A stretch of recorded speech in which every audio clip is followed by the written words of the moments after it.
Hai dan Assalamualaikum.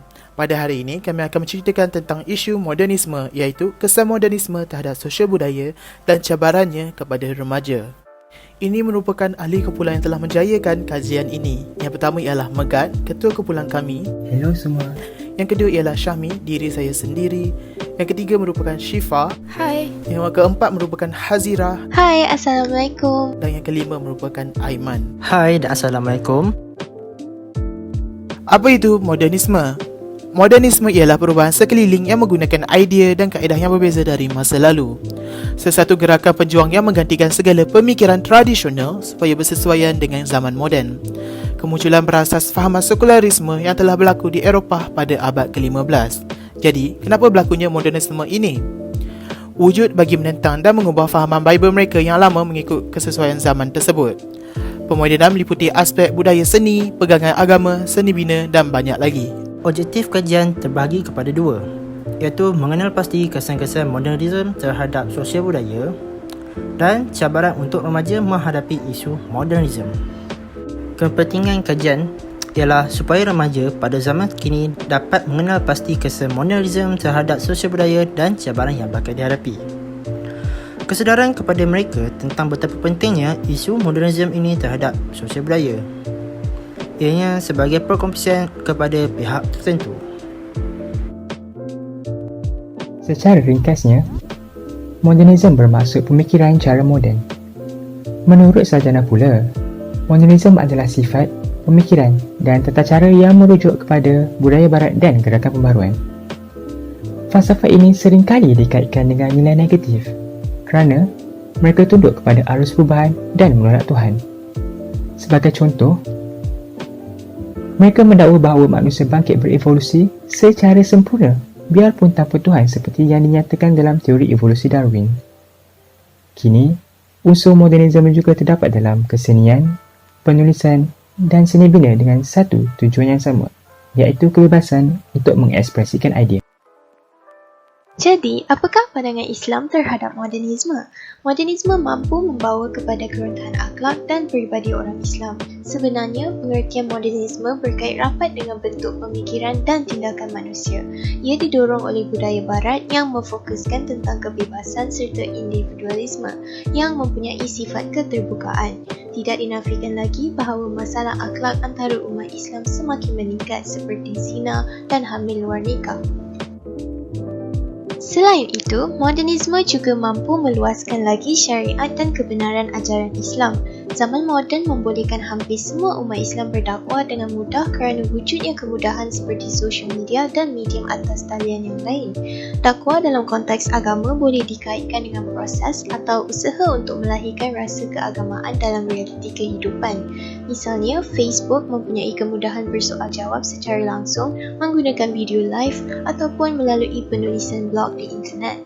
Namun begitu, mereka harus berhati-hati supaya kefahaman mereka tidak terpesong kerana wujudnya banyak sumber yang berbeza hari ini.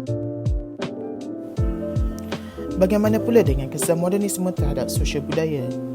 Kesan yang pertama ialah wujudnya sikap individualistik. Individualistik ialah sikap mementingkan diri sendiri dan tidak suka dikongkong oleh seseorang atau sesuatu pihak. Sesetengah remaja kini memandang rendah tentang kejadian sekeliling yang merosakkan sosial budaya di Malaysia. Ramai yang beranggapan hal sosial budaya di Malaysia tidak penting jika ianya kurang atau tidak mendatangkan faedah kepada diri mereka. Menurut artikel berita harian yang ditulis pada 11 Februari 2016, terlalu bersikap individualistik melebihi kepentingan negara boleh menyukarkan perpaduan. Sebagai contoh, kawasan yang dipenuhi dengan masyarakat yang bersifat individualistik dan tidak peduli tentang apa yang berlaku di sekeliling mereka, lebih mudah didedahkan dengan gejala negatif seperti pengambilan dadah di kalangan remaja. Kesan yang seterusnya ialah wujudnya pemikiran yang terbuka. Pemikiran yang terbuka telah menyebabkan wujudnya banyak gerakan seperti gerakan feminis atau hak asasi persamaan jantina. Kebanyakan mempersoalkan tentang keadilan sosial, hak kemanusiaan dan pelbagai lagi yang memberikan kesan negatif kepada sosial budaya di Malaysia. Timbulnya masalah seperti fahaman feminis yang bertentangan dengan fahaman sebenar tentang darjat wanita di dalam Islam dan gerakan LGBT yang inginkan hak mereka untuk diterima. Sebagai contoh, perarakan LGBT yang telah berlaku di Malaysia pada tahun 2019 bersempena dengan Hari Wanita Antarabangsa. Ini telah menunjukkan masyarakat sudah mula berani untuk menyuarakan pendapat mereka walaupun ianya bertentangan dengan ajaran Islam. Kemudian, terhakisnya institusi agama. Barat dilihat sebagai model kemajuan serta menjadikan sains dan teknologi sebagai sesuatu yang paling utama. Ini telah menyebabkan kemunculan kepercayaan, fahaman dan pegangan peribadi. Justru, peranan agama semakin terbatas. Hal ini kerana mereka menganggap hanya ilmu akidah sahaja yang benar. Fahaman ini tersebar dengan senangnya secara global melalui medium seperti media massa dan internet. Pada hari ini, agama dilihat sebagai sebuah khayalan yang sifatnya menghalang kemajuan. Mengambil laporan berita harian online pada 2018, tersebar di media sosial dakwaan penubuhan Jabatan Kemajuan Islam Malaysia JAKIM sebagai tidak berperlembagaan dan perlu dimasukkan. Golongan ini juga mendakwa syariat Islam adalah hukum yang diciptakan oleh manusia. Mereka tidak mengakui segala perkara selain logik akal dalam memahami agama. Seterusnya, kebangkitan pergerakan sosial dan penerimaan komuniti Islam. Modernisme menjadikan masyarakat lebih bersifat terbuka dan berfikiran kritikal dalam melihat isu semasa yang berbangkit dalam komuniti serta negara. Pergerakan sosial merupakan usaha yang teratur oleh sebilangan besar orang untuk membawa atau menghalang perubahan pada sosial, politik, ekonomi dan budaya. Mereka menolak identiti kelas. Antara pergerakan sosial adalah pergerakan Black Lives Matter yang bertujuan untuk menghapuskan ketuanan berkulit putih, white supremacy dan membangunkan kekuatan tempatan untuk mencampuri tangan dalam keganasan antara kaum. Antara sebab kebangkitannya baru-baru ini adalah kerana pembunuhan warga Amerika berkulit hitam George Floyd atas kekerasan anggota polis berkulit putih. Black Lives Matter menolak sifat perkauman. Hasilnya, mereka menentang Islamofobia. Peningkatan sifat perkauman di kalangan masyarakat. Kita boleh lihat perkara ini telah wujud sejak dari zaman dahulu lagi di dalam kalangan rakyat Malaysia. Antaranya seperti mengatakan perkara yang tidak elok tentang sesuatu bangsa, menggunakan perkataan yang tidak sepatutnya dan lain-lain. Pengasingan tempat tinggal mengikut kaum adalah salah satu punca rasisme di mana kebanyakan Cina tinggal di kawasan bandar, manakala Melayu dan India tinggal di kawasan pinggir bandar maupun kawasan kampung. Pada zaman pasca modernisme ini, rasisme di dalam kalangan rakyat Malaysia makin meningkat berbanding dahulu, di mana berkembangnya penggunaan teknologi masa kini, khususnya kewujudan aplikasi media sosial yang menyebabkan penyebaran maklumat menjadi lebih mudah. Perkara ini telah membuatkan masyarakat zaman sekarang lebih mudah untuk mempunyai sifat rasisme kerana perkembangan teknologi yang pesat dan banyak platform seperti Facebook, Instagram, Twitter dan lain-lain yang dijadikan tempat untuk mendiskriminasi sesebuah golongan manusia.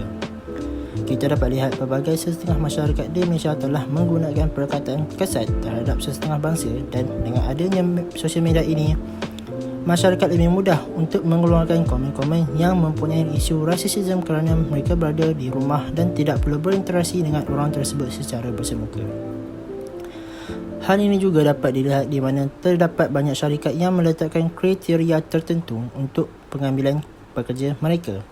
Sebagai contoh, terdapat setengah syarikat yang hanya mengambil bangsa tertentu sahaja untuk bekerja di syarikat mereka, di mana secara tak langsung menjadi perdebatan di sosial media yang telah menyebabkan isu rasisme. Bagaimana pula dengan cabaran modernisme terhadap remaja?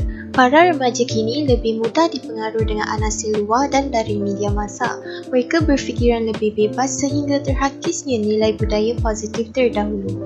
Didapati sebanyak 92.5% remaja dan kanak-kanak berumur 13 hingga 17 tahun yang mampu menggunakan rangkaian internet dengan mahir. Ia memberi pengaruh yang kuat ke atas remaja berbanding daripada masyarakat yang lain kerana sifat ingin cuba mereka.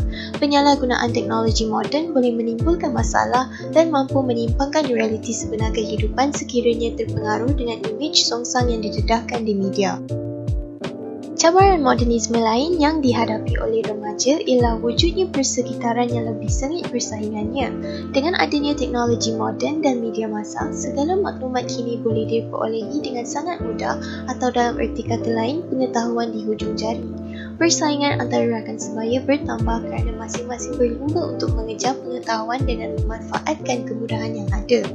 Aspek persaingan dalam pembelajaran remaja dapat menimbulkan semangat ingin menimba ilmu pengetahuan, tetapi tidak semua remaja berpeluang memanfaatkan kemudahan canggih yang ada, mungkin kerana persekitaran dan perbezaan taraf kehidupan.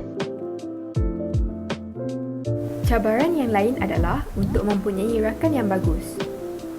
Ramai golongan muda, terutamanya remaja yang menjadi sasaran kerana sikap yang mudah terpengaruh yang boleh mendorong untuk membuat perkara yang merosakkan akhlak dari segi tingkah laku, cara pemakaian dan gaya bertutur.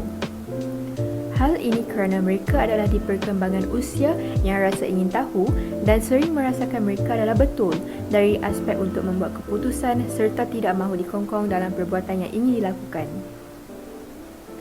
Memilih rakan yang bagus adalah penting kerana isu gejala sosial sudah menjadi kebiasaan kepada remaja zaman sekarang, seperti pergi ke kelab malam, meminum arak, mengunjungi parti liar, menggunakan dadah dan sebagainya. Selain itu, remaja harus bijak untuk menjaga maruah diri kerana mereka sepatutnya menjadi contoh atau role model kepada masyarakat.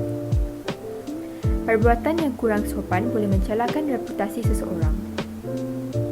Cabaran penting yang perlu dihadapi oleh remaja agar bijak untuk menjaga maruah diri supaya tidak tercela. Terdapat satu lagi kontroversi di mana finalis-finalis dari remaja dari pertandingan kecantikan gadis remaja Malaysia telah ditarik semula gelar mereka dan perlu memulangkan mahkota, trofi dan hadiah kemenangan. Reputasi mereka telah tercela atas sebab perbuatan mereka yang kurang sopan di kelab malam dengan memegang minuman keras dan klip video telah dimuat naik atas talian. Mereka sepatutnya menjadi contoh kepada netizen-netizen yang telah memperlihat mereka sebagai ikon dan contoh terbaik kepada golongan muda.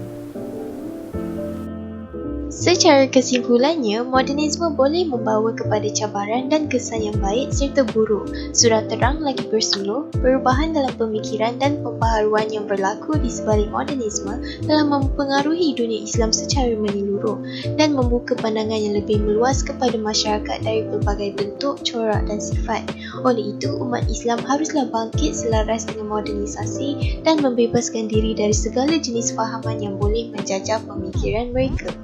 Dapat diperlihatkan bahawa sikap kecenderungan agama terhadap golongan remaja telah mengakibatkan kesan yang tidak elok kepada diri, masyarakat dan negara. Nafi juga mengatakan sejak zaman moden ini, kekurangan ibadah dalam diri telah mewujudkan masalah sosial dan moral pada setiap hari. Perkara ini boleh dibendungkan melalui ajaran Al-Quran dan As-Sunnah. Mereka boleh mendapatkan kesedaran dengan menghadiri ceramah yang diadakan oleh ustaz dan ustazah.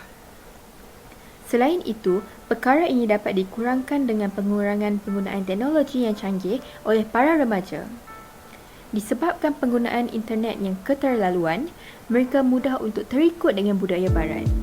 Contohnya, mungkin sewaktu mereka scroll kepada kandungan-kandungan yang terdapat di dalam sosial media seperti TikTok, Instagram, Facebook, Twitter dan sebagainya.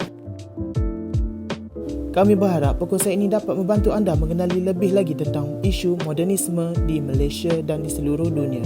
Itu sahaja daripada kumpulan kami. Sekian, terima kasih.